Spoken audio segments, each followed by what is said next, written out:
Vishnu Padaya Krishna Prishtaya Bhutale Shrimate Bhakti Vedanta Shaminiti Namane Namaste Saraswati Deve Gauravani Prachadine Nirvisesa Sunyavare Paschatya Disatarine Sri Krishna Chaitanya Prabhu Nityananda Shri Advaita Gadadhara Shivasari Gaur Bhakta Vrinda Srila Prabhupada Ki Jai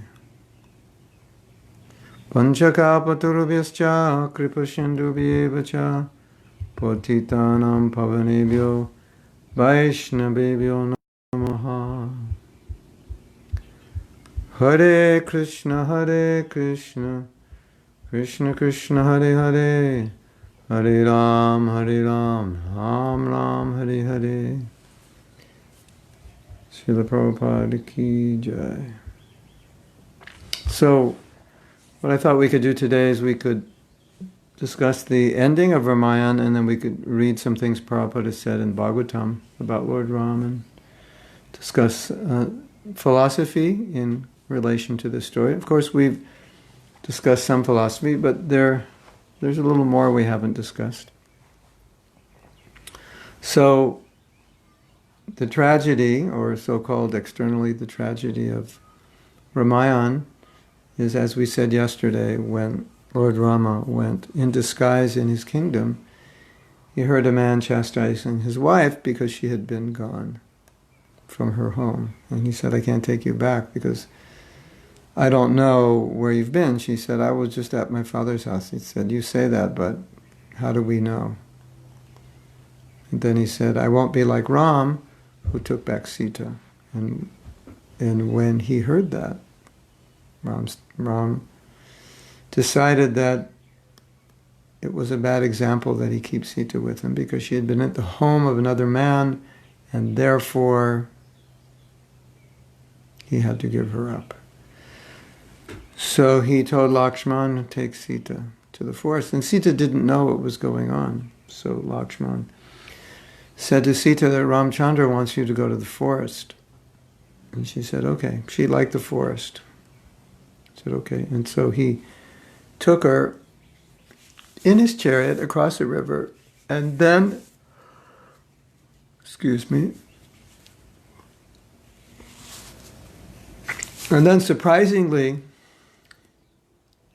he told Sita, you have to get down. Ramchandra's banishing you. And then he drove off. He left her there just on the ground crying. Pregnant. And of course, this was very, very difficult for Lakshman. He wasn't doing this in a heartless way, but this was the Lord's order, so he was doing it. But extremely difficult, as you could imagine.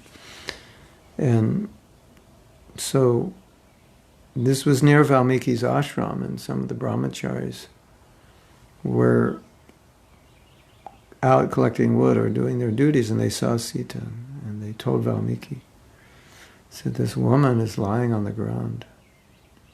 And so Valmiki said, well, let's take her to the ashram.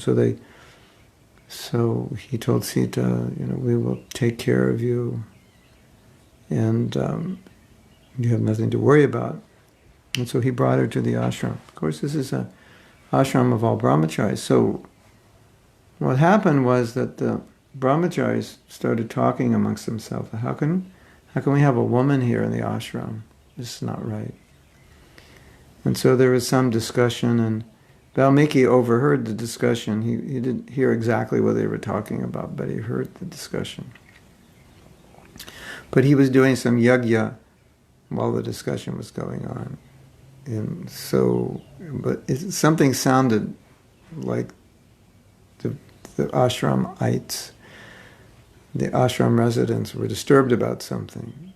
And so he quickly finished the yajna, and then he said, well, what are you disturbed about? And they tried to hide it. And he said, no, I know you're disturbed, so tell me what you're disturbed about. And they said, well, not all of them were disturbed, but there was a discussion and said that there's this woman in the ashram, and we're all brahmacharis, and this is bad for the reputation of the ashram. And Valmiki was saying, no, this is not bad. We have to take care of this woman. And they were saying, but what if she's not a chaste woman? That's the problem. And we have a woman in our ashram, and what if she's not chaste? So the Valmiki said, well, and then the brahmachari said that, or either the brahmacharis or Valmiki said that, well, no, I think the brahmachari said that if she's going to stay in the ashram, she has to prove her chastity. And they said, well, how would you want her to prove her chastity? And they said, well, there's this lake here called, I think it's called Shitabala Shala. There's a lake. And they said, she has to cross this lake. And if she crosses a lake, it will prove her chastity. And Valmiki said, why would that prove her chastity? He said, and the brahmachari said, well, there was once a bird who had left the nest, the female bird, and she got lost, and she came back late at night, and her husband said, oh, you're unchaste. She said, no, I'm not unchaste, I just got lost. He said, well, you'll have to prove your chastity, and you'll prove your chastity by flying over this lake. And she flew over this lake and she fell into the lake, but because she was chaste, the dikpalas, or the controllers of the directions, carried her through the lake. And she proved her chastity. So the brahmachari said, so in the same way, Sita, if she crosses this lake, then it'll prove her chastity. And so they brought Sita, and they explained the situation, and she said, whatever you want me to do, I will do, to prove my chastity. And they told her, and she jumped in the lake, and the lake actually brought her to the other side. A wave came and brought her to the other side. So she was able to stay. She proved her chastity, and she was able to stay. So now something interesting happened. Love and Kush were born, and Valmiki taught them the Ramayana up to the coronation of Lord Rama. They didn't know that Rama was their father. They didn't know that Sita, their mother, was the Sita of Ramayana, but they knew the Ramayana really well. And what was happening is that Lord Rama was doing an ashram yajna, and ashram yajna means you send out a challenge horse. And if the king accepts the challenge horse, that means he's accepting to be subordinate to Lord Rama. If he takes the challenge, then he'll have to fight Ram's army. So that horse was being sent out. And then after that horse was being sent out, they do a yajna. So the horse was sent out and nobody challenged him, and they were doing a yajna. There was a big festival in the area. And Love and Kush wanted to go, but they weren't invited. So I believe it was Angada who was the security guard, or the gatekeeper. And he said, where's your ticket? Your name's not on the list. We can't let you go in. So they said, well, look, why don't you look on the list, look on the paper, go check it. And when he looked down, they just ran in. And as soon as they got in, they started chanting the glories of Ram, because they knew everything about Ramayana, at least up to the coronation. They knew everything, so they just started singing beautifully, and they were attracting a crowd, and gradually more and more people were coming, and Bharat came, and he sat down and listened. Nobody knew who they were, and then Laxmi came, and he sat down and listened. And everyone was just relishing it, and they even brought them to Lord Rama, and Lord Rama said, oh, you're so beautiful, this is so beautiful, you should perform. And they said, but we're not even guests here. And he said, no, you're my special guest. You perform here. And so they sang up to the coronation, and that's all they knew. And and let me get the details straight. It was a very interesting thing that happened. They were, let me see.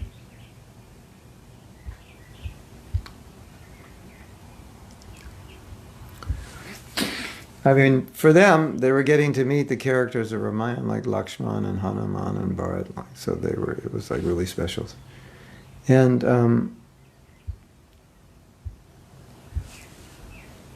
then, in order to do the yajna properly, Lord Ramachandra had to have his wife there. But of course, she was banished, so they had a golden deity. And so these boys were asking, why isn't Sita there? They didn't know that Sita was their mother. So they were asking why Sita isn't there. And they didn't know this. And they said, well, Lord Ram banished her. And they were really, really upset. They went ballistic. Okay.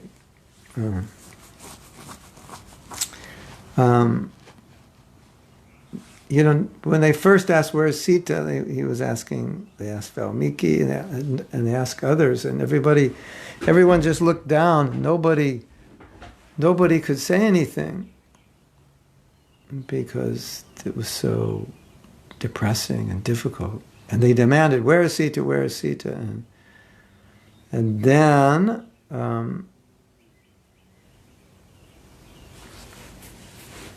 some lady told them that Sita was in the forest. And they said, why is she in the forest? And said, well, Ramchandra banished her because he heard the criticism of a man in his kingdom of him for accepting his wife back after she had been in the home of another man. And then these boys said, Ram, you are more demoniac than Ravana. How could you do such a thing? They were so angry. And they said, shame on you. You come in this great dynasty of kings, and this is what you did. And they said, we can't tolerate this, we're leaving. And Ramchandra said, no, let me explain, don't lose control. And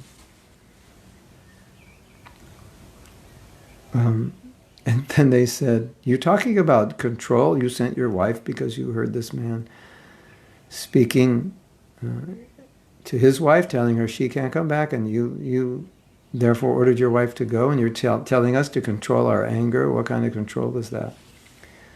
And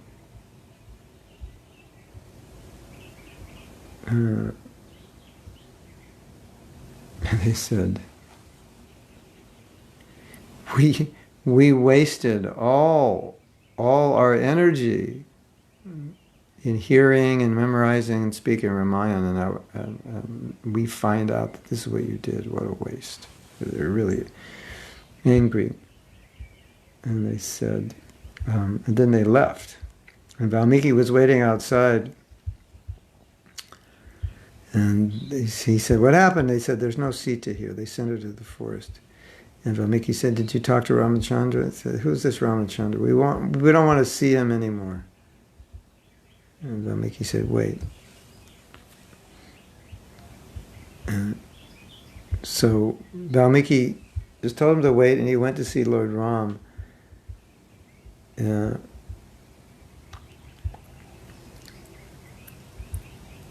Lord Ram couldn't say anything. And he just told the boys, don't commit any offense. And they said, we can't commit offense. He's not qualified to be offended. So they rejected Ram. And then they went back to their mother, and she was writing Ram and worshipping Ram, and they said, we saw him. Do you know what he did? He sent his wife to the forest. And she just said, no, you shouldn't say it like this. So they were so upset. They didn't know who Ram was. And they're these bold, extremely powerful kshatriyas, and they don't accept, how should we say it? Well, you can see, they don't accept injustice, they don't accept anything adharmic, and they felt that Lord Ram was totally adharmic. So now, the next part of the story is about this challenge horse. Well, everyone accepted it, but Love and Kush, they didn't accept it. They said, no, this is Ram, he's a bad king, we don't accept it. So Shatrughna came because they didn't accept it. And he said, well, if you don't accept, you have to fight. And because they knew Ramayana inside and out, they knew every weapon of Shatrughna, of Lakshman, of Bharat, and they knew how to deal with it. And they had mystic power, and so they had counteracted every single weapon. Shatrughna was damaged, Bharat came, he was hurt, he fell, Shatrughna fell, Lakshman came, he fell. This was like they couldn't, nobody could figure out who these boys were. No, I mean, Ram knew who they were. But I think at this point, they actually didn't know who they were. At least Shatrughna and Lakshman and Bharat, they didn't know who these boys were. But these boys had this invincible power. Nobody could defeat them. And everyone was thinking, like, what's going on here? So they had their own mystic weapons, which counteracted the mystic weapons. And they were so powerful that so many of the soldiers just left. And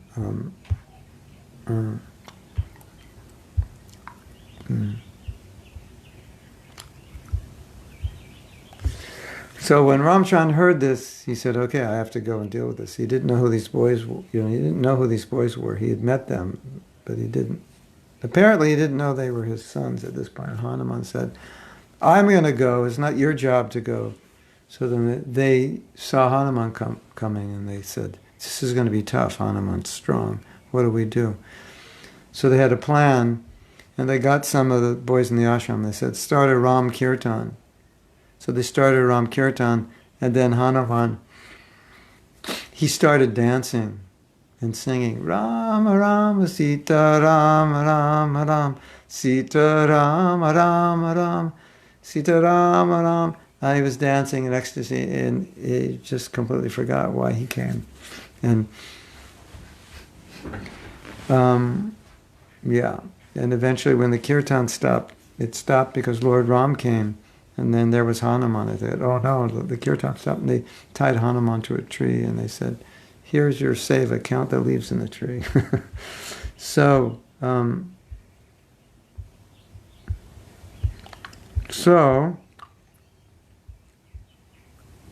Ram came.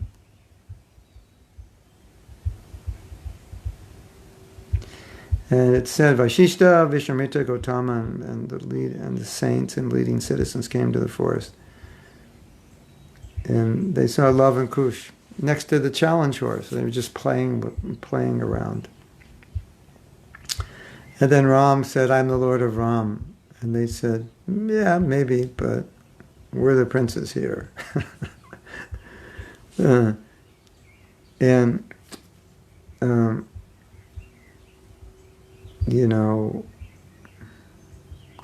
Ram said, come here. And they said, we're Rishi Putras, we're the sons of Rishis. So who are you to tell us what to do? Heavy, right? He said, you're a king, but we're higher than a king. You can't tell us what to do.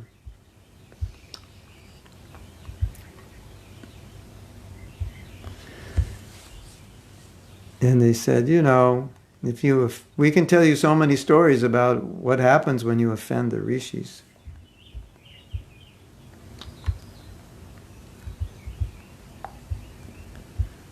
And no, apparently Ram knew they were her sons. He came to them after they said all this. They were offending him. He said, don't you know you can't order us since you go to school?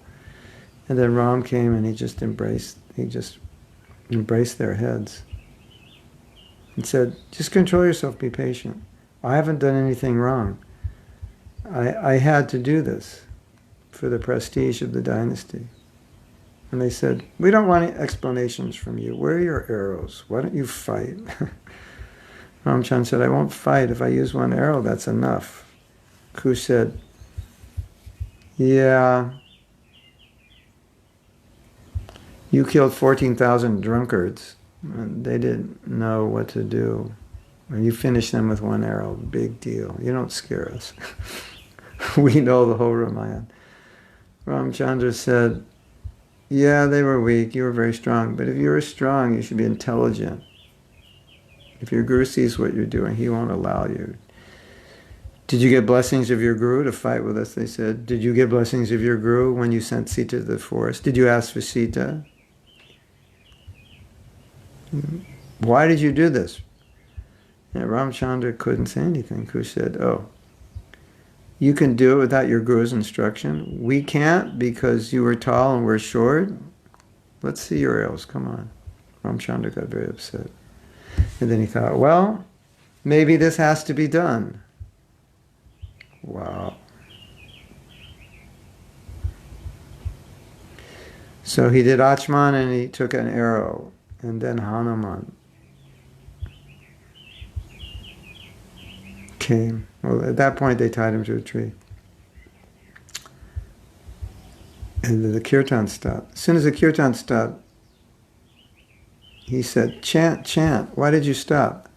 They said, no, we're going to have to work in the ashram, but we'll give you engagement, count the leaves on trees.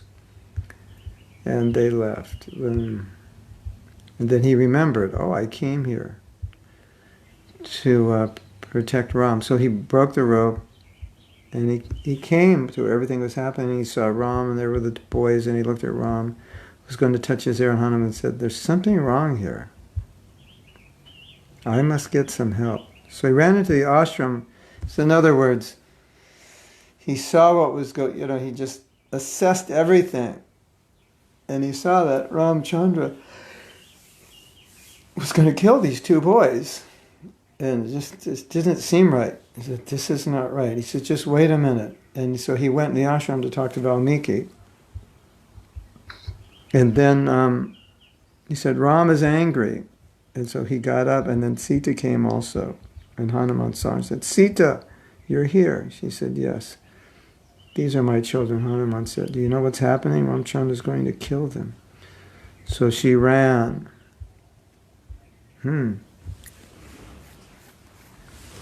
So Sita came and she said, stop, what are you doing? You're going to finish our own dynasty. Ramchandra said, who is that? Valmiki said, it's Sita. He went to Valmiki and said, Valmiki came up to him and said, this is your wife Sita, these are your children. Somehow they are upset with you because you sent Sita out of the country. So Ravana Kush didn't know Ram was the father. I don't know if Ram knew before this that Love and Kush were his kids. I don't think he did. So Love and Kush were listening, and they said, oh, this is my father. They had no idea, and they fell at his feet. And Ram said, now I'm happy. At the end of the ashram, somebody stopped my horse, but they were my children. Otherwise, it would be a very bad name for me. Okay, Love and Kush, you come. We will go. I'm very sorry for sending Sita to the forest. I won't do this anymore. When he was talking, Sita was folding her hands and closing her eyes. She was praying. Ramchandra said, so he said to Sita, okay, come back. He said, Love and Kush will be the princes, and then they will rule the kingdom, and Sita come back. So this is amazing. This is Hollywood on steroids. And Sita says, no. She's standing there praying. She says, no, I won't come back. So finally, after all this ordeal, he's willing to take her back, and now she says no. Oh my God, what a tragedy, isn't it? And so Ram said, where are you going? And she said, I'm going wherever I'm supposed to go. I've had enough. I'm not taking any more of this. I can't go. And Ramchandra is begging, no, you must come with me. He said, no, I'm not coming. She couldn't deal with this ordeal. She just said, it's too much for me. Interesting, huh? And so she prays to the earth. And the earth opened up and came and took her. Wow, what a scene. She goes into the earth. And Lord Rama is lamenting. And then he takes Love and Kush back with him. And puts them as the leaders, and then he decides at some point, I'm leaving. I'm going to end my pastimes.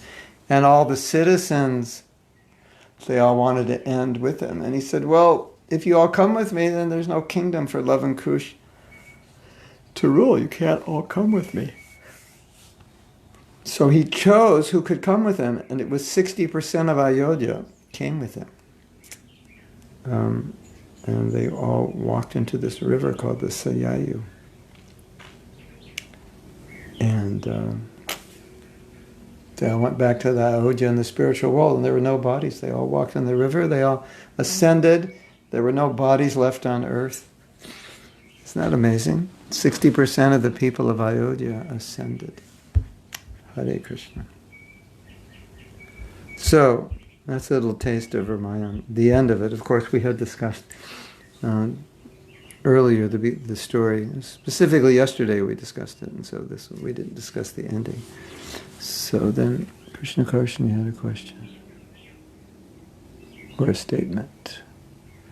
For me it seems to be a contradiction in behavior of Ram in the name to have good reputation. He behaved very cruel way also against religious rules to take care for women. Yeah, we're going to read about that actually.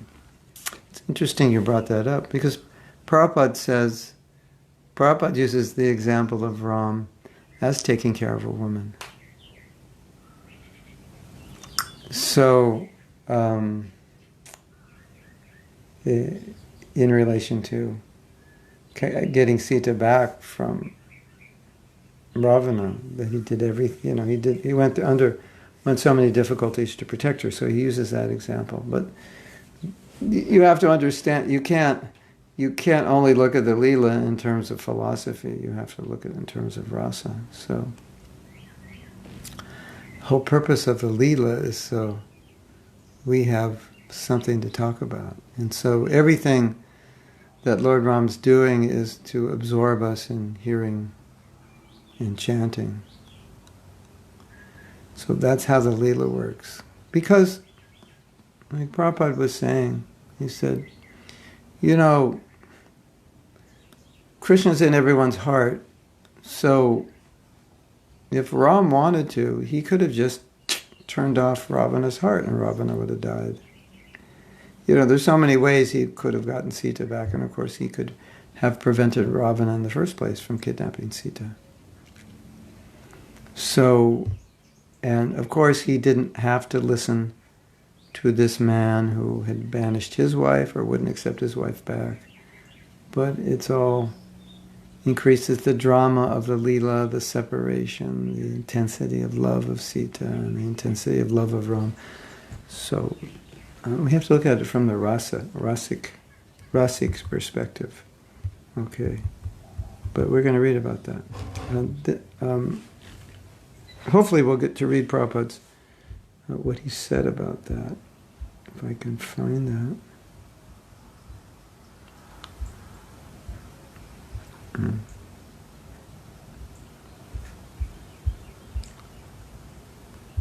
Let's see if I picked some things to read, and that comment by Prabhupada, I think we'll have time to find it and read it. So these are purports from the Bhagavatam in which Prabhupada's talking about.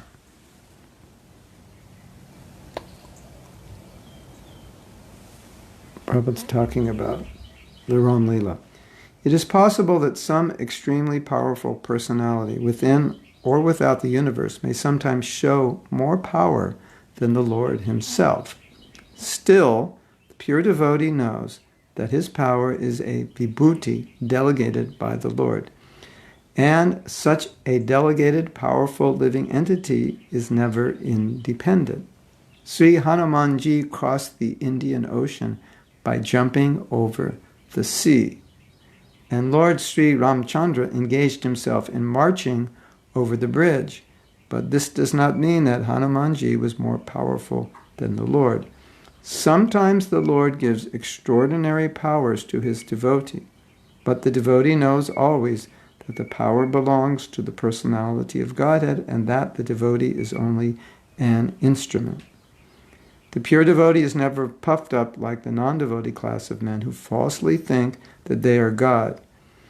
It is astonishing to see how a person who is being kicked by the laws of the Lord's illusory energy at every step can falsely think of himself becoming one with the Lord. Such thinking is the last snare of the illusory energy offered to the conditioned soul.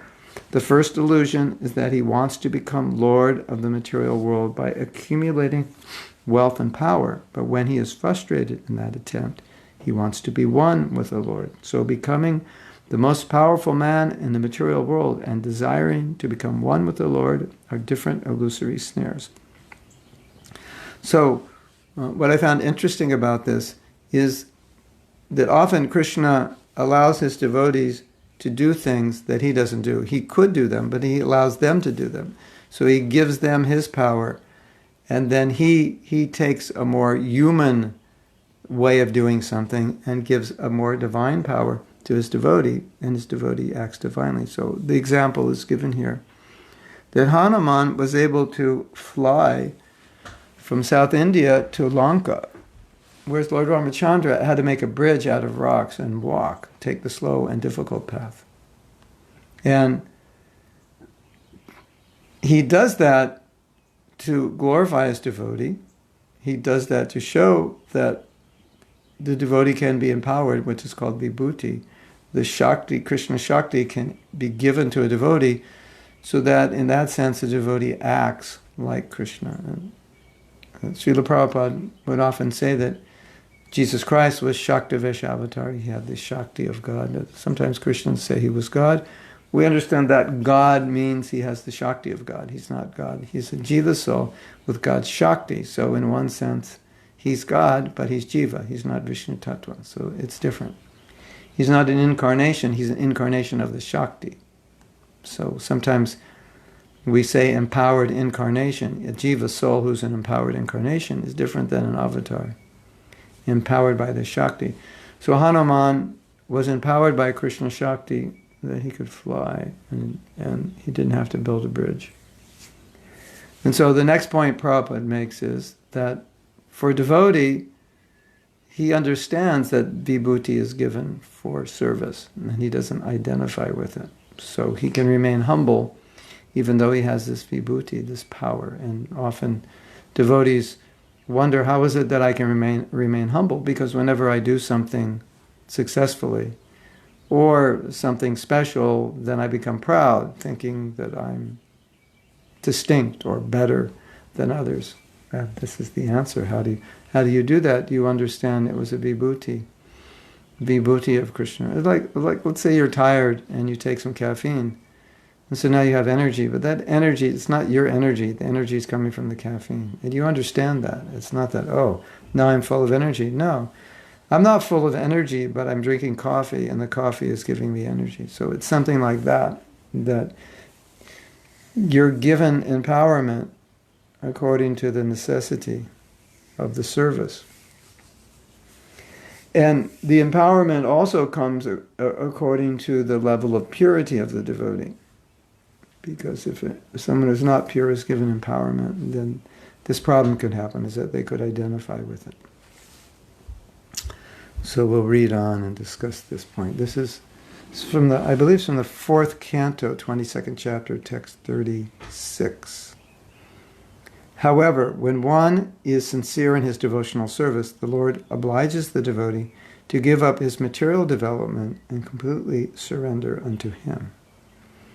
Because the Lord does not give blessings of material opulence to his devotee, people are afraid of worshipping Lord Vishnu because they see that the Vaishnavas, who are worshippers of Lord Vishnu, are poor in superficial material opulences. Such materialistic persons, however, get immense opportunity for economic development by worshipping Lord Shiva, for Lord Shiva is the husband of the goddess Durga, the proprietor of this universe. By the grace of Lord Shiva, a devotee gets the opportunity to be blessed by the goddess Durga.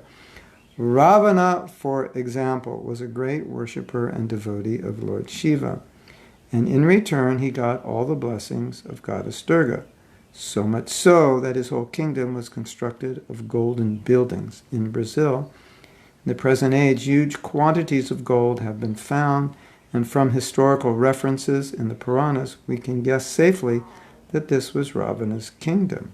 Wow.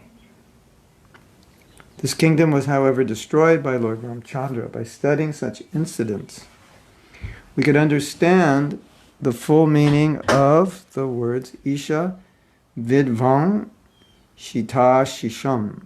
The Lord does not bestow material blessings upon the devotees, for they may be entrapped again in the material world by continuous birth, death, old age, and disease. Due to materialistic opulences, persons like Ravana become puffed up for sense gratification. Ravana even dared to kidnap Sita, who was both the wife of Lord Ramchandra and the goddess of fortune, thinking that he would be able to enjoy the pleasure potency of the Lord. But actually, by such action, Ravana became Vidvamshita, or ruined. At the present moment, human civilization is too much attached to economic development and sense gratification, and therefore nearing the path of ruination. So, in stealing or attempting to steal in Ravana's attempt to steal Sita, we sometimes give this example that because Sita is the goddess of fortune, then Ravana is stealing the opulences of the Lord without using them for the Lord. So Sita represents Laxmi, Sita is Laxmi, and Laxmi represents material wealth, and Ravana represents the demoniac spirit of exploitation. And so now look at the world today. You know, everybody's like a little Ravana because everybody's trying to get their piece of the pie, isn't it? Everyone's trying to get a little bit of Sita, a little bit of Lakshmi, or some are trying to get a lot. And this is exactly what Ravana's doing. And everyone wants to keep that for themselves and not give it back to Narayan. So, Ravana is just an emblem or an example or a poster child or a mascot of materialism. And if you look at the world today, if you actually see what's going on, everybody's like a little Ravana, trying to get at what they can and claim it for themselves. And, you know, Ravana had the potential to do great harm and be very demoniac, but he wasn't. But if you didn't bait him, he was a good person, and so on and so forth. When he wasn't being a demon, he could be nice. So a lot of people are like that. They're nice people. They just do something demoniac, like try to steal from Krishna. So it's interesting to think that this is, materialistic civilization. Ravana represents materialistic civilization, and if you look at materialistic civilization, what's going on is the exploitation of resources, of Lakshmi. So, Krishna Karshani says, I don't know if you remember, but in first class you read, when Ravana kidnapped Sita, Rama sent him a message that if you give Sita back, he will leave him alone. and not kill him, yes. Anyway, to protect other devotees and establish religious principles. That is the purpose of every incarnation. So Ravana will be dead even if he would give Sita back. Well, Ram promised that Ram promised that he would protect Ravana if he gave Sita back. So that means it's like Ram would forgive Ravana, and so the curse of Sita would be counteracted by Rama's promise to protect him. So the way things transpired, Ravana was destined to be destroyed, but if he gave Sita back, then everything would be set back to zero. It would be the reset button. Okay, everything's fine. So it's not true that if he gave Sita back, everything still would have happened according to schedule. No, if he gave Sita back, it would have counteracted his offense. Just like if we make an offense and we ask for forgiveness, it counteracts the effect of that offense. If you offend a devotee, you ask for forgiveness. So if you don't ask for forgiveness, then you have to suffer for that offense. So when you ask forgiveness, it counteracts the offense. That's the idea. So the question is, why did Ram send Sita to the forest?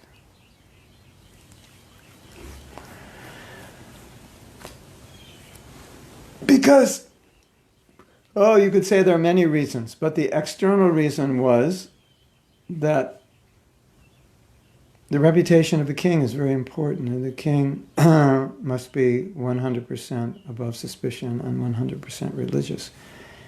And according to Dharma Shastras, if your wife is gone overnight and doesn't stay at your house, that's proof that she's unchaste, or that's considered unchaste, and you should not take her back.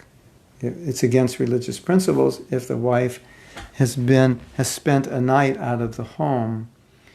It's against religious principles to take her back. And so now, as the king, he realized he would be breaking that religious principle because she had stayed away at the home of another man. And so, you could say, sort of as a branding for the king, that the king had to be 100% dharmic. He had to represent the proper behavior to the T. And so he thought, okay, then Sita cannot stay with me because people will be talking ill of me, and that will be destructive to the kingdom. The king has to be above suspicion. He cannot do anything wrong. He has to make amends if he's done anything wrong. So that's why he banished her.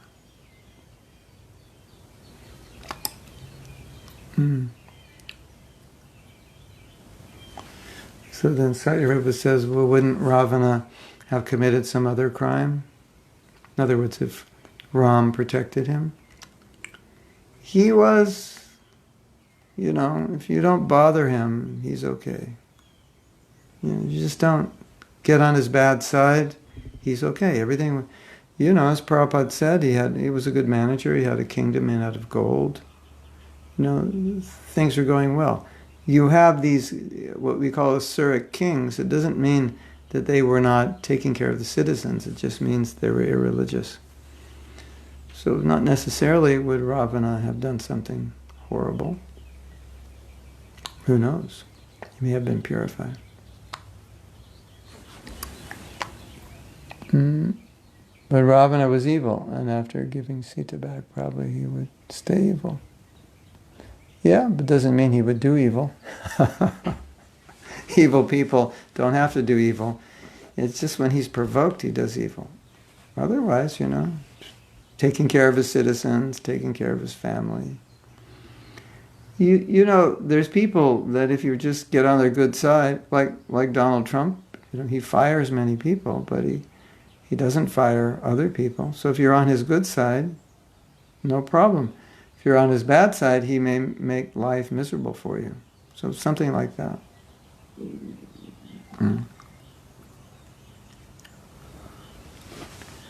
It wasn't fair on Sita. Well,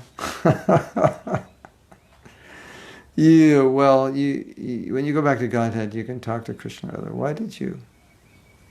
Of course, this question came up when Mahaprabhu was traveling, and he met a Brahmin, and Brahmin invited him to his house to eat, and the Brahmin wouldn't eat, and he said, "Why won't you eat?" And he said, "Because Ravana stole Sita, and so I'm lamenting. I can't deal with this." And Mahaprabhu said, "No, that's not what happened. It was a Maya Sita. The real Sita was taken by Agni. So the real Sita was never separated from Ram." So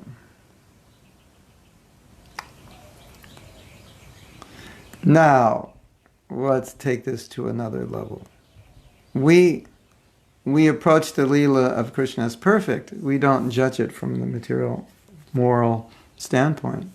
That wasn't fair, that wasn't right. Because everything Krishna's doing, he's doing for a purpose. So rather than judge it from a moral point of view, we're trying to understand the purpose of it and the lila of it and feel the emotion of it. Oh, you feel sorry for Sita, that's good. You feel upset that Sita's suffering, that's good. Otherwise, you feel upset that you're suffering. So better feel upset that she's suffering.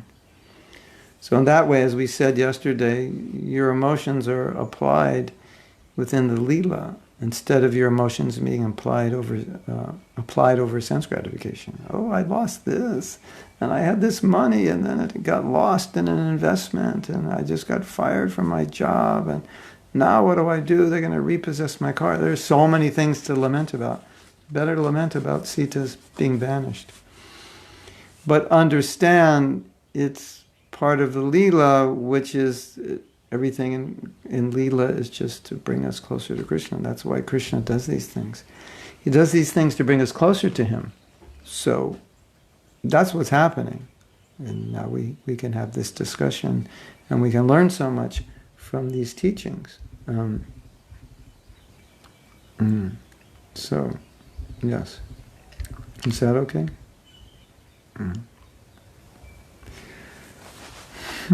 Okay, now.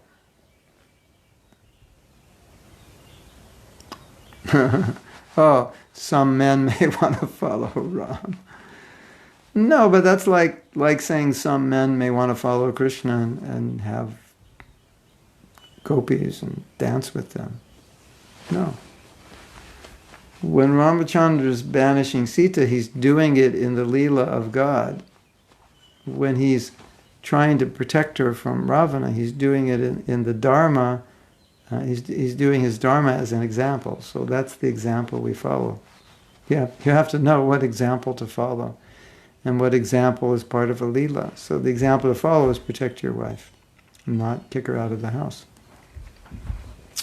Although there are injunctions for when a husband could kick a wife out of the house or when a wife could kick a husband out of the house, and not incur any sin. But whether one would do that or should do that is another thing. It's just the Shastra says if a husband is like this or wife is like this, you could actually leave them. And that means that you could annul the marriage without any sinful reaction. Whether it would be wise to do that is another thing.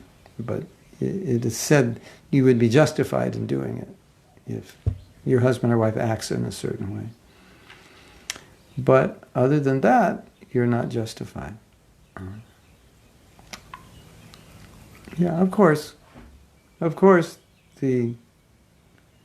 man may misunderstand this lila and use it against his wife. Well, look at this. You were unchaste, and just as Sita was banished, then this marriage is over. Yeah, you could do that. If, like I'm saying, you would be justified, but whether or not you'd want to do it. And of course, as with anything, it can be misunderstood. And I think our Shastras are often misunderstood when we want to utilize the Shastra for purposes other than which it was intended to be used for. So that happens also. So a man may misunderstand Shastra if he wants to dominate his wife or wants justification to act in certain ways which may not be proper or fair or loving or kind or compassionate, and say, no, but the Shastra says this, this, and this. That's obviously a problem, and that's the danger of unqualified people having access to Shastra without being guided by somebody qualified, because then they'll use Shastra to exploit others. That's why you need guru. And the nature or the potential nature of many men is to exploit women, and if they can read into Shastra something that would apparently validate that, then they'll run with that, because that's their intention. So you have to approach Shastra in a neutral way. You can't approach it with a specific attitude or desire to look for validation or justification. Then you're just exploiting Shastra. Yeah, and as you say, he banished her as a king, reputation out of his Dharma. That's the way he saw it. This will be destructive for the kingdom, because my reputation will be ruined. King must have a good reputation. King needs to be respected. People need to follow the king. If they don't respect him, they won't follow. There's all these considerations. So, that brings up another point, that reputation is important for leaders, not out of false ego, but to set an example. So, if you're a leader, you want to act properly. You want to have quote unquote reputation. In other words, you want to set a good example, because your example is what inspires people. And you said about it, we've seen this many times. If a leader sets a bad example, it's very disruptive to the general devotees and to the temple in general. And it disturbs people, basically disturbs people. He's a leader, but why isn't he doing what Prabhupada says in his books and his letters and his conversations and lectures to do? We see he's not doing this, and everyone's disturbed. So similarly, now you can look at what's going on in America, and I've never seen so much disturbance with a president in my life. Of course, I've never really followed it that closely, but I would venture to say that there's been more criticism and upset with this president than at least any president in my lifetime. And so, and the reason is that he lies a lot. He's offensive. His behavior is not indicative of a statesman. It's more indicative of a kind of just a low-class person, and it upsets the sentiments of people. This is our leader, the president of the most powerful country in the world, and he's going to see prostitutes and paying them off to shut them up so he can win an election. Yeah, okay, it's the same everywhere, yeah. So, and you see that when politicians are like that people just, they can't take them seriously, they become disgusted. And so a leader has to have a good reputation. And it's also said that, of course, when you die, the only thing you have left is your reputation, and so you should act in a way. And Prabhupada said you should act in a way that you leave a good reputation. And that verse of Chanakya Pandit, a learned man, sees all women like a mother. He sees others' property like garbage in the street. Prabhupada explains further, and said that a learned man should act in a way that he can teach others after he dies through his reputation. We can talk about what he did, and it's kind of like a legend or a legacy. So that's important. If you become a leader, it's very important that you act properly, because people will look at you and either they'll criticize you for not acting properly, or if you don't act properly, they'll think, well, I can act that way also, because you're a leader and that's what you're doing. And generally, the next leader will act like the former leader. So anyway, Ramchandra was very concerned about his branding, so to speak, as a king, because the respect of the citizens was essential. And if they respected him, they would follow him. And the kings were religious, and they established Dharma in the kingdom. And because the people would follow the king, the kingdoms were dharmic. If they lost respect, that means how would he establish Dharma, because they don't respect him? So that idea is there.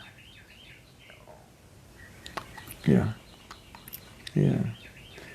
So yes. I wanted to read this one purport from the CC, because we had spoken about this yesterday.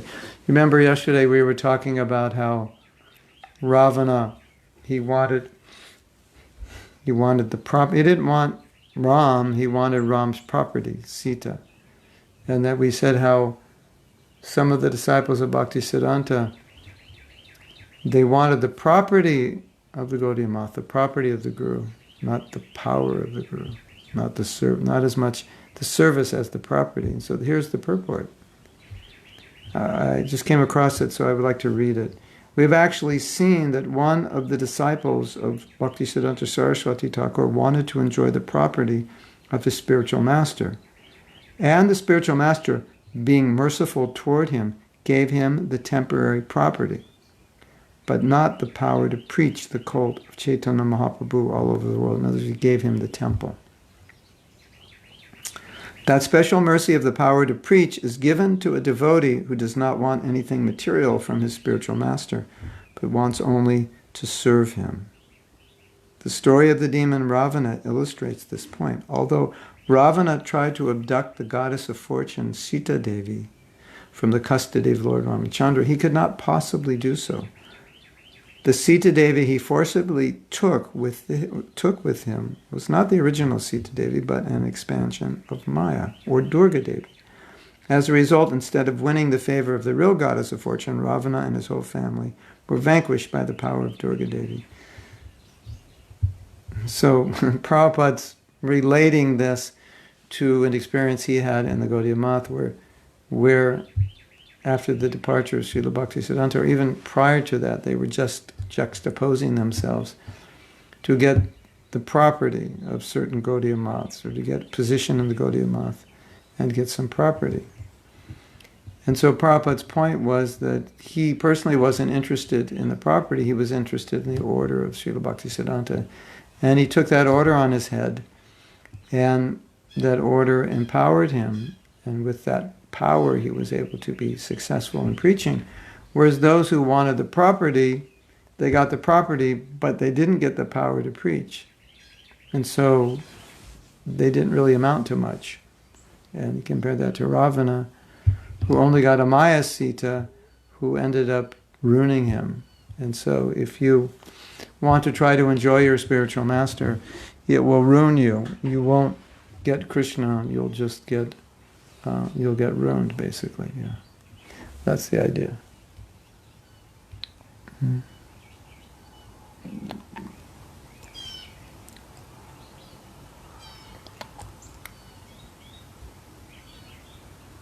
Hmm. Hmm. It is said the king's duties are different from citizens, so I don't know why, but it said his banishing Sita was dharmic, and Sita accepted it. Yeah, in that sense it was dharmic. Yeah. The Gurunishta says, well, if you want your wife to be Sita, you have to be Ram. Or vice versa. Yeah, that's true. That's a common problem, that a husband may expect ideal behavior from his wife, but not expect ideal behavior from himself. So, but you always want to look at the example, and the example that Prabhupada cited. I don't, somehow I don't have the purport. I mean, I can't find it right now.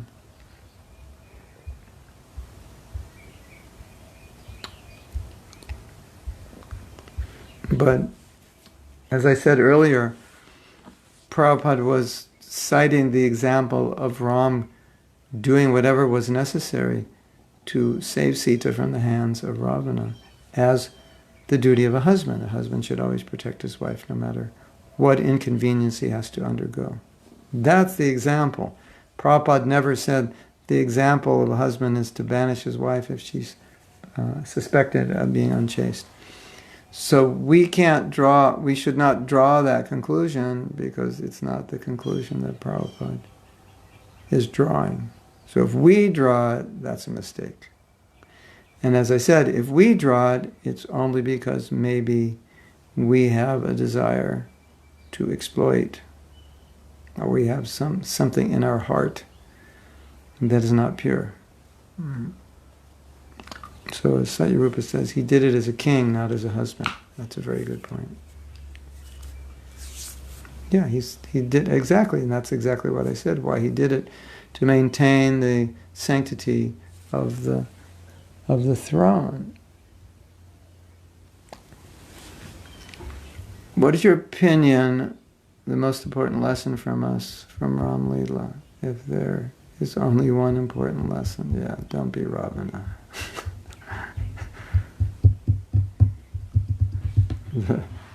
One of the most important lessons is don't be a Ravana. Of course, the lesson, I mean, how can you say the one most important? But there's a few.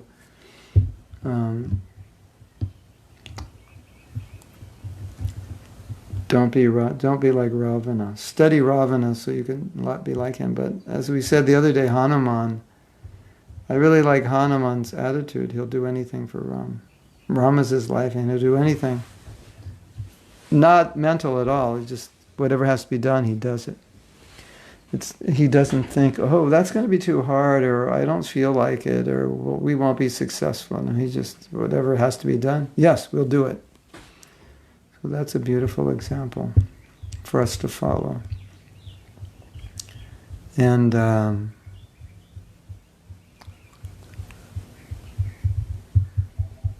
we discussed so many lessons. It's hard to choose the main one.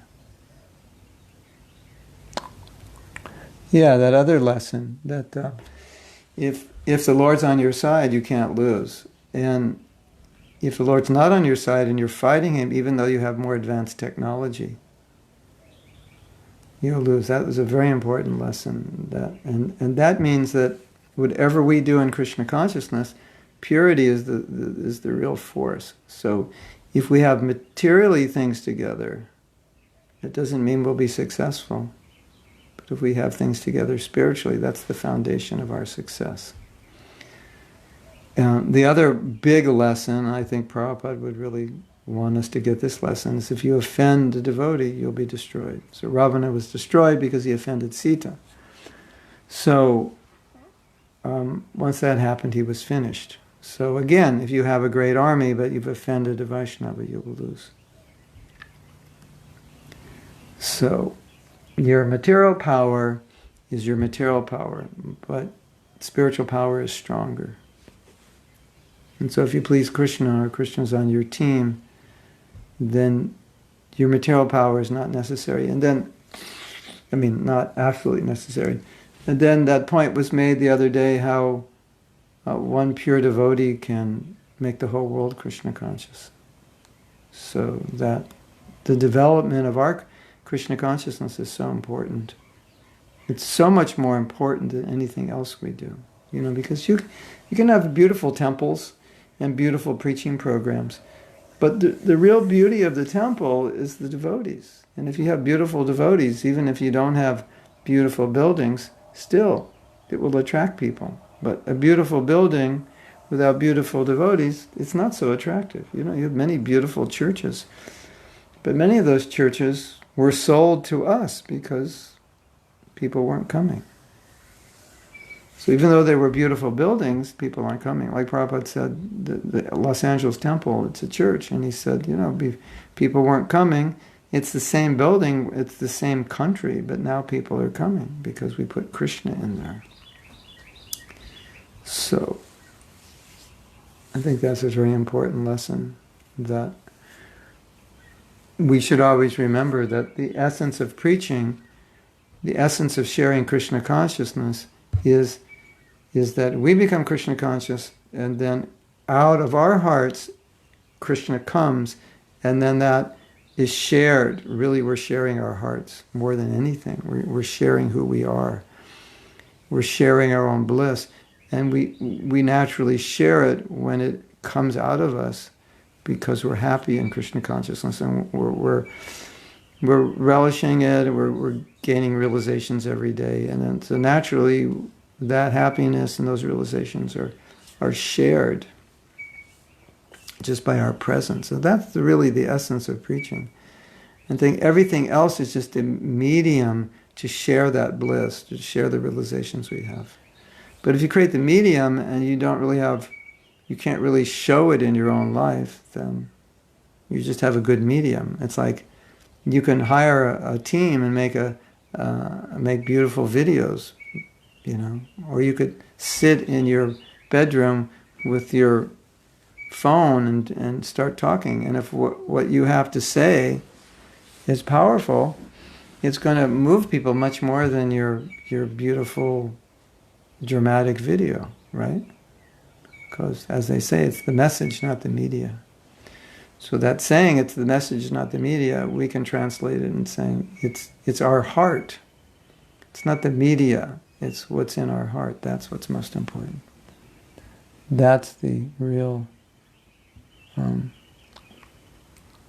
it's the real essence of preaching, that,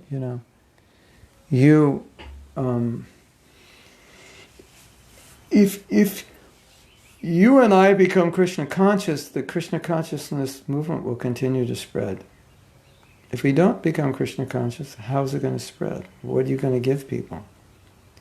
So the more you and I become Krishna conscious, the more that guarantees the success of Krishna consciousness in this world. As long as there are pure devotees in this world, Krishna consciousness will spread.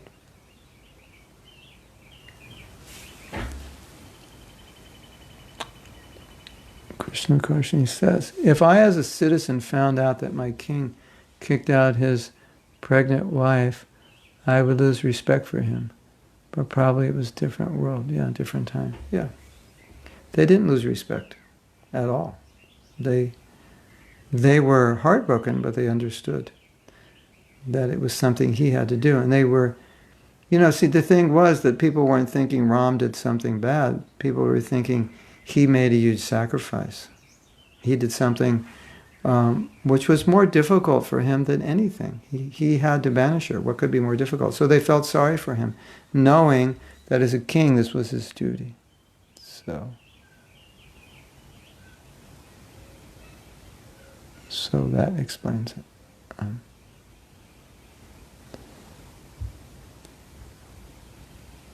Swans and crows.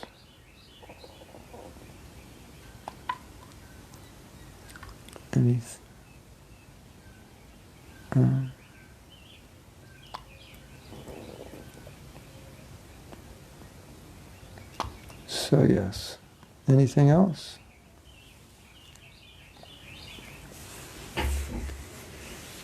Sri Ram Lakshman, Sita Ram Lakshman Hanuman ki jai. Sita Ram, Sita Ram, Sita Ram Jai Sita Ram. Sita Ram, Sita Ram, Sita Ram Jai Sita Ram. So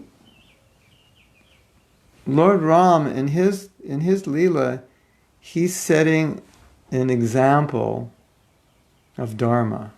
So we have to understand that whatever he does is dharmic. We can't think it's whimsical, we can't think it's wrong.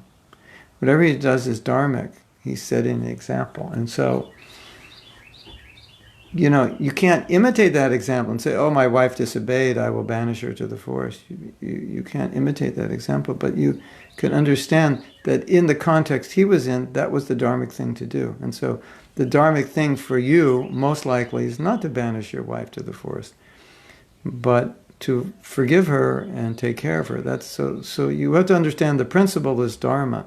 The details in this context are different because you're not a king. And most likely your wife didn't spend a year with Ravana. So, you have to understand the principles. So he's establishing the principles of Dharma, and everything he did was dharmic. Like, you could say, when his father asked him to go, why did he go? He was supposed to be the king. That would have been the best thing for the citizens if he became the king. But he was following the Dharma of obeying his father. And 14 years, so he stayed away 14 years. He didn't come back in 10 saying, hey, this is not fair. He did 14 years. And his wife was stolen, and he did his Dharma to protect her and get her back. So he's setting the example of Dharma. That's what we want to learn from this, that we should be dharmic.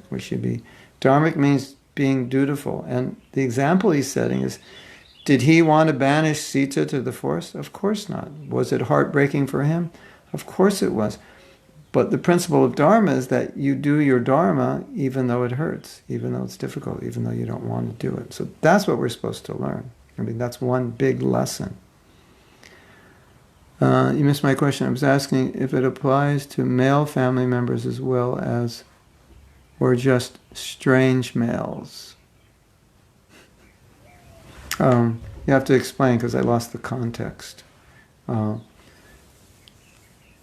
If it applies, what is the it that applies? Or did I just answer the question?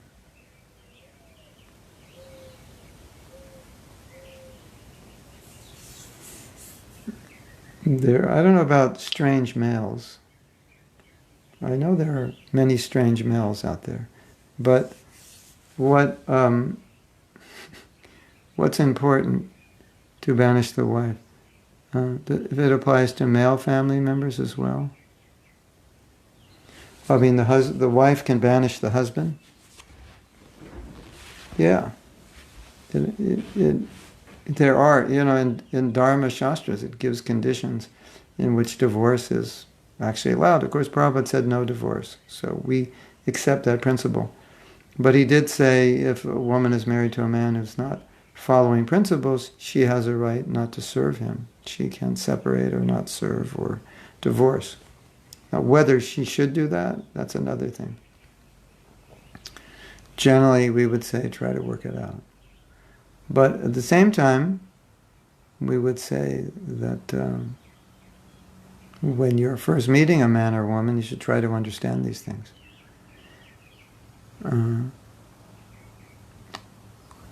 If she stays for a longer period in her father's house, would she still have to be banished? I'm not sure what you're asking. But anyway, maybe we shouldn't talk about banishing husbands and wives. Maybe we should talk about working things out. I think that's better. So, his example the example Ram is setting is not about banishing. He's setting the example of protecting. He did his duty to protect his wife. He got her back. That's the main thing. The banishing was the job of the king. So an ordinary situation, you serve your husband serves his wife. Nobody banishes anybody. And you do your Dharma as Lord Rama did his Dharma. And his banishing was his Dharma. That's the thing. So don't look at banishing as something to copy, but look at banishing as his Dharma. He did his Dharma by banishing. If you banish your husband or you banish your wife, that may not be your Dharma. That may be your whim.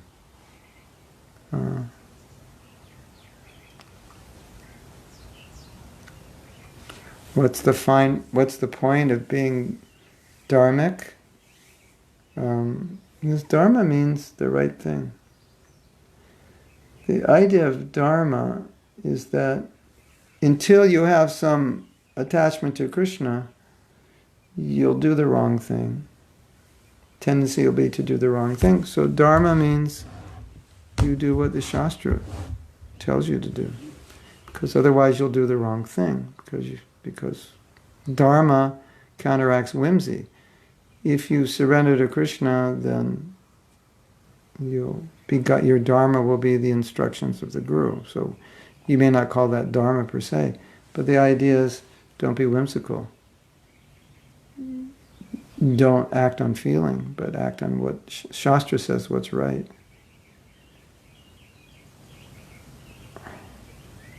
Yeah. Our Dharma, our first line of defense would be forgiving, not banishing. Right? Yeah, it'll depend on the situation. It depends who you are, right? Let's say, you're a guru and your wife is, got another man and she's having relations and it's like awkward. In that situation, maybe the dharmic thing would be that you would have to divorce to maintain your reputation. You see? So so it depends on the situation. If it's necessary for you to maintain a reputation, then you may consider it differently than an ordinary affair between husband and wife. The idea of forgiving is once you forgive, everything goes back to zero. It's like nothing happened. We start from scratch. So obviously, if a husband and wife want to stay together and work things out, they forgive and then forget what happened in the past and then start from the present and move forward. That's generally what we want. I've never seen Prabhupada recommend divorce. I've seen him acquiesce to someone who wanted to be separate from his wife because they couldn't get along or because they were qualified to take sannyas and the wife was okay with it. But as general instruction, Prabhupada never said, okay, here are the 10 conditions. If they are fulfilled, you can divorce your husband or divorce your wife. He generally didn't talk about that. So he generally talked about how to make it work. Yeah. So forgive before you banish. Unless there's a specific situation where being connected with that husband and wife would be extremely destructive. Yeah, that's different. Okay? So we can stop here. And we'll see you tomorrow. And tomorrow's class will be a surprise because it's also a surprise to me because I haven't decided what we'll talk about. I mean, it's nice to talk about this even after the appearance day.